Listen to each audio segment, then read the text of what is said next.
After months of rebuilding, setbacks, controversy, and countless hours spent bringing one of the world's most famous hypercars back to life, Mat Armstrong's Bugatti Veyron has finally reached a moment everyone has been waiting for.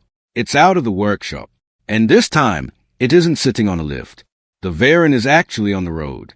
For anyone who has followed this rebuild from the beginning, this is a massive moment. Because building a Bugatti is one thing.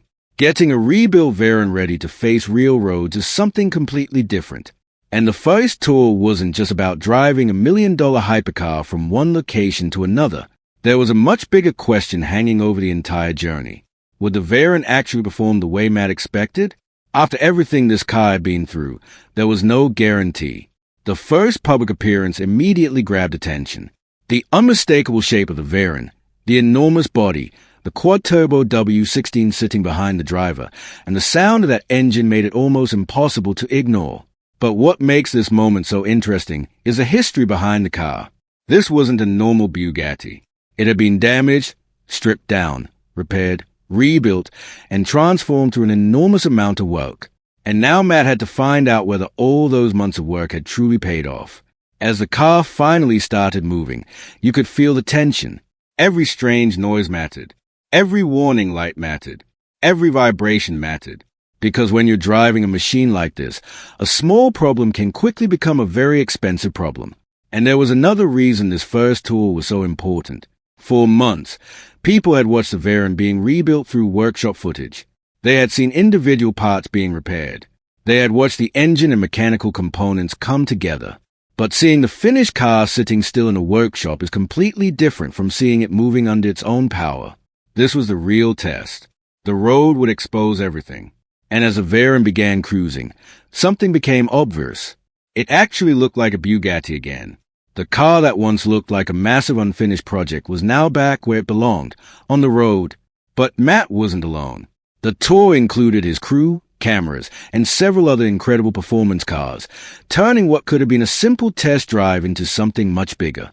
It almost felt like a celebration.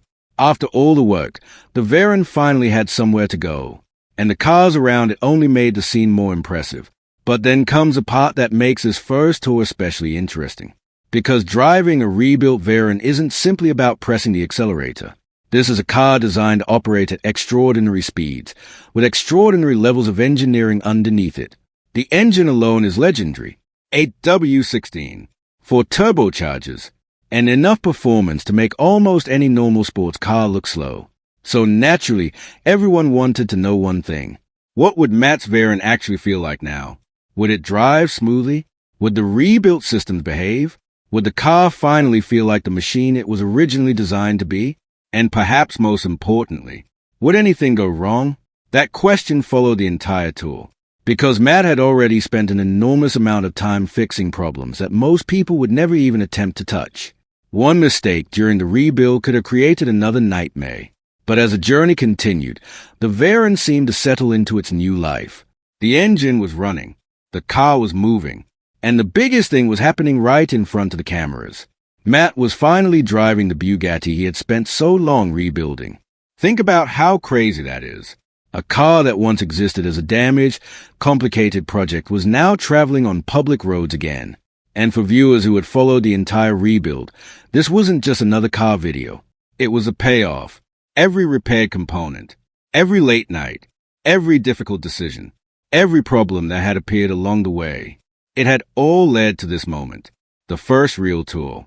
And then there's a reaction from the people around the car. Whenever a Veyron appears in public, it attracts attention. But this one had an extra story attached to it. People weren't just looking at a Bugatti. They were looking at Mat Armstrong's Bugatti, a Veyron that had become one of the most talked about cars in his entire collection. And now it was moving under its own power. The footage also gave viewers something they had been waiting for, a much better look at the finished car outside the workshop environment. The proportions suddenly made more sense. The body looked complete. The stance looked aggressive. And when the engine came alive, there was no mistaking what was sitting in front of the camera. This was a Bugatti Veyron. But the first tour wasn't only about showing off the car. It was also about discovering what still needed attention. Because even after a huge rebuild, a hypercar isn't automatically perfect. There can be small issues. Things that only reveal themselves once the car is driven. A temperature that behaves differently on the road. A component that works perfectly in the workshop but behaves differently under load. A strange sound that nobody noticed before. That's why this first journey mattered so much. It was effectively a real-world test. And every mile gave Mat more information. The longer the car stayed on the road, the more confidence he could build. And eventually, the Veyron began to look less like a project, and more like a finished car. That transformation is probably the most satisfying part of the entire story. Because at the beginning, there was no guarantee this day would ever happen. A damaged Veyron can become a financial nightmare very quickly. Parts are expensive, specialist knowledge is limited, and the engineering is incredibly complex. But Mat took the risk. He took the car apart. He rebuilt it. He dealt with the problems. And eventually, he put it back together. Now the reward was sitting behind the wheel. But there was still one thing everyone wanted to see. How would the Veyron perform when Mat finally gave it some serious throttle? Because cruising around town is one thing.